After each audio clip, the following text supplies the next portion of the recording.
Well, finally went out and bought some fittings so that I can put that tea in where it comes out the water tank to split it to go to the pressurized side and over to the foot valve.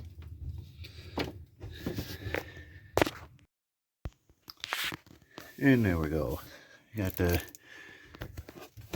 new tea put in. Yeah, I'm going to replace this line eventually.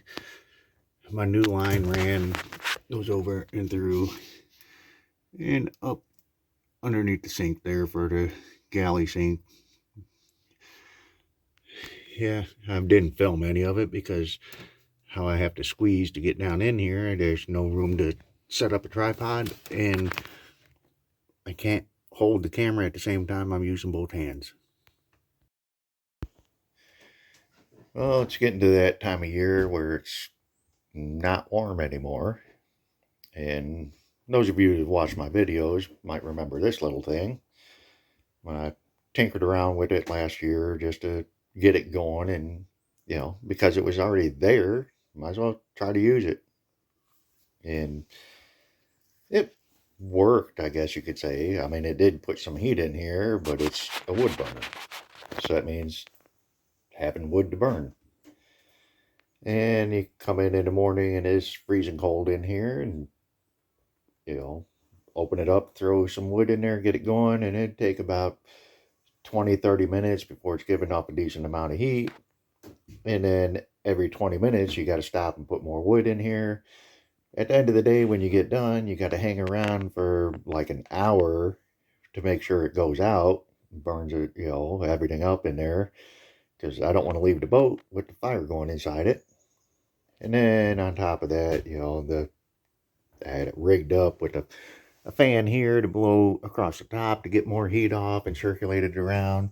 Another fan up here, blowing up towards the top to get the heat off of here and circulate it around. And this piece here actually has a fan on the other side of the bulkhead that flows through to blow out more heat. And like I said, it worked, but I wanted to switch over to a diesel heater. Here, y'all, take this one out, put a diesel one in, and it should work pretty good. Until I started looking at prices, and between $1,000 and $1,200 for a new one. Now I did find one on eBay, a used one, and they only wanted $990 for it. And I would be willing to spend the extra $10 to have a brand new one, but still that's $1,000. So I decided, maybe hold off on that and started looking around, and I ended up getting one of these. Just a cheap, crappy diesel heater, but this one actually has a fan and blows the hot air out instead of just getting hot and you've got to move the air around. So it's probably going to be just a temporary thing, just to have heat so I can work this winter. And this thing was like $100. I tested it out at home before I brought it here, and it makes heat.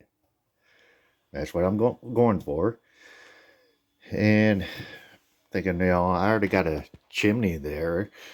The exhaust comes out the bottom. Let's see. Right here. A little flexible tube that you put on the bottom. Comes out. And I'm just going to take the other end and shove it up in there. Shove it up through. And hey, my exhaust is going out the chimney. The thing I don't like about it is there's like no clearance here, because it's made to be put in like a vehicle and ran straight out through the floor. So I'm going to put a couple blocks of wood on here to raise this up a bit to give me clearance underneath, so I can run this into there. I don't know, I might just take out the pan for the ashes and just shove it right up under there. But give me some heat. I can come in, hit a button, Within a minute or two, it's blowing out a lot of hot air. When I get done at the end of the day, hit a button, it turns off and it cools itself down. It takes about 5 minutes for it to cool down once you shut it off, and then I can leave. And like I said, it actually has a blower and blows the heat out, so that should be circulating it around the boat instead of just in this corner. And I've been kind of kicking around the idea of, I don't know, it might end up a permanent part of the boat. And then the other thing I was thinking about is, new heater like this is diesel, $1,000, $100. This thing lasts a year, and I have to change it next year. It'll take 10 years of having a brand new heater every single year to equal having a diesel fired heater once. I mean, those are good quality, everything I've heard about them, and it'll probably last more than 10 years, but I don't know. It's just like everything else. We'll see how it goes. And there we go. It's kind of set up. Got the exhaust. It comes out the bottom. Goes in there. It actually has a little muffler thing, which is just a little bit too big to fit in the pipe here. But I got it jammed right up to it. So all the exhaust is going to go up the pipe. And then it's got this, they call it a filter, piece of plastic with some screen inside of it to keep the bugs out, I guess. And it just goes up on the other side. And look, we have power. Because, just temporary. I even used wire nuts on it. And I just shoved the other ends in the battery. And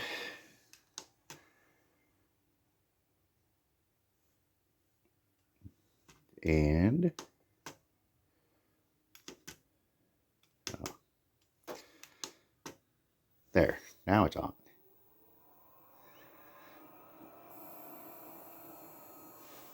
Hey, it's already blowing air.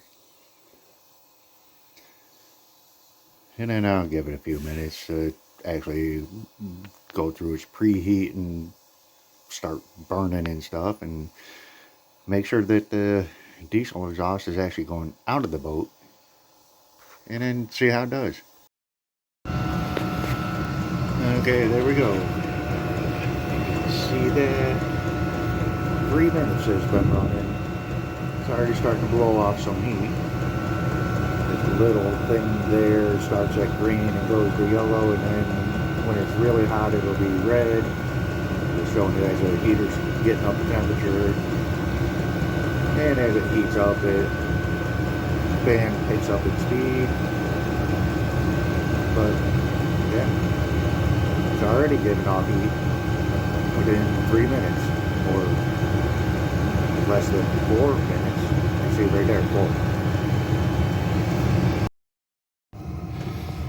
Okay, there. It's been going for 5 minutes since I turned it on, and it kept spooling up and getting faster and faster. You can see the little thing here went from green to yellow up to red. It got 2 reds, and then everything started slowing down. So I guess that was to heat it up to get it up to temperature. Once it's at temperature, then I adjust the fan speed, and you got different settings. You could turn it up or whatever. I think it's on the lowest setting right now, and it's blowing out heat. Let's see, let me get my thermometer here and check and see. Yep, that's hot. And here's another thing I noticed. This cheap thing's actually got like a Bluetooth thing on it. I know it came with a remote, so that like I could stand on the other side of the room and turn it on and off if I'm too lazy to walk to this side of the room to turn it on or off. But I guess I could even used my phone to be lazy instead of using the remote to be lazy. Well, right now I'm working on fixing whatever that was. And it's just really, really thin. So, not going to be easy to fix. But I got a piece of this that I'm going to take and shove up in behind here. Epoxy it up into there. And then put a few pieces of fiberglass on top of it. And hopefully it'll stay there. I got a feeling it's probably going to end up cracking right around where I fix it. But it's going to be better than nothing. And that's what my goal is. Better than nothing. Yeah, I'd say that's pretty damn good improvement already. So I took a piece of that fiberglass reinforced plastic and cut it slightly bigger than the opening so that I could fish it in behind it and then pull it up. But there's no way to get to the other side to hold it there. So I went around and drilled little holes on the side and put screws in to screw it together to get it up in there, so I got something to put the fiberglass against. I went ahead and sanded this down to give it a kind of not shiny smooth surface so that hopefully the epoxy will bond to it. And of course, now that I got it up there and everything's lined up and looks good and my holes are drilled, I got to take the screws back out so that I can try to get epoxy in between this and this all the way down around the edge, then screw it back down, then fiberglass on top. And I'm not really concerned about screw holes because, hey look, there's a screw hole, screw hole, screw hole, screw hole. Must have been a really big screw. And then there's this little crack over here. Hey look, another screw hole. So once I get this done, I know I've got to do fairing compound over the whole thing and smooth it out. So what's a couple more holes, right? And there we go. It almost looks like somebody put fiberglass in there. So pretty sure like about 20 or 30 hours of fairing and sanding, and it might not look as bad as it does now.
And there we go.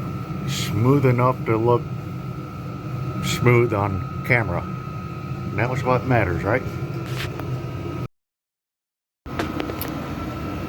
So I've had this thing running for an hour and a half now. And in this corner, it's up to 21 degrees Celsius. I have no idea what that means because I don't use Celsius, but it means not 8 where it started at this morning. So I guess that's a good thing. Well, I ran out of supplies for the other project I was working on, so I figured, why stop and go to the store when I can get started on a future project.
I've got a little bit of a leak around one of the portholes inside.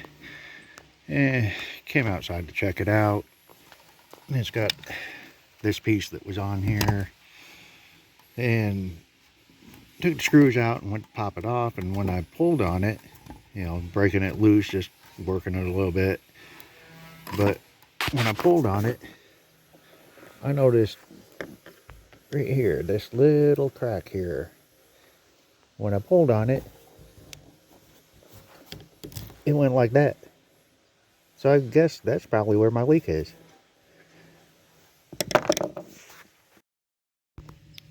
Well, now that I got this ring off, maybe I'm wrong. I mean, you can see how dark it is here. It's water washing dirt down in here, but it's all on top of the silicone. So I don't think it was coming in there. It seems like it was sealed good around where the screw went in, but doesn't look like it was sealed very good there. So maybe that's where it's getting in at, because it can go right down in. It's almost like the silicone funnels it down in to go behind it. And that looks like crap. Whatever this is, I don't know. Maybe they hoped that if they put something in there, it'd be better than nothing, I guess. So it looks like I'm pulling the whole thing out. Well, something tells me this is about to get fun. So if you look up here on the top, you can see there's silicone in there to seal around the edge of it. Until you get to here, all of this, I think, is fiberglass resin that they put up here and ran it down. So it's like they actually fiberglassed the porthole in. I mean, I got a little spot there that I got it to break loose a little bit, and I might be able to get some more to come out. But it looks like from there all the way down, and I think that's what most of this is. I mean, it's a combination. There is some silicone in there, but they might have fiberglassed all the way around it, or 3/4 of the way around it.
Now, I've seen a professional do this before. Well, maybe not a professional. I've seen some guy on YouTube do this before. He said you could take one of these oscillating tools as long as you use a scraper blade and not a blade with teeth on it like this, and run it in around here to break all the sealant off. Of course, that guy was pulling out a porthole that had silicone on it and not one that is fiberglassed in. So, seeing how this is fiberglass down here, I think that's an exception to the rule, and you can use a blade with teeth on it.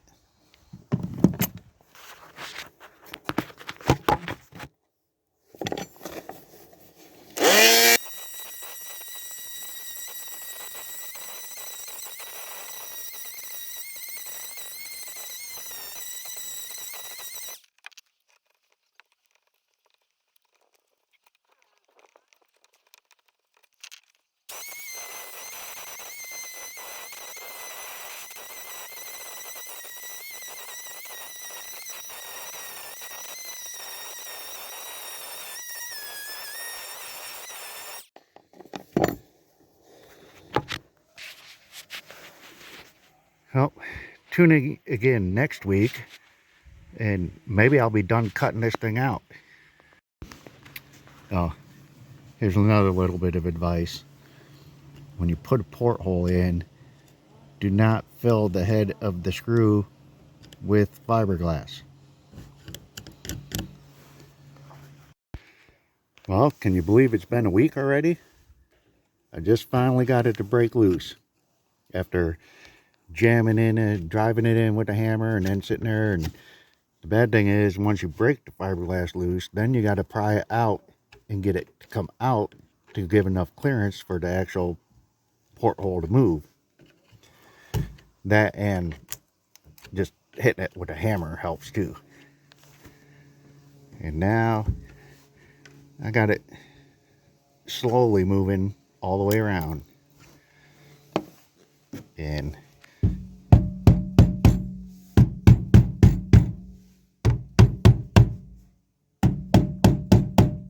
only a couple more days to go, it'll be out.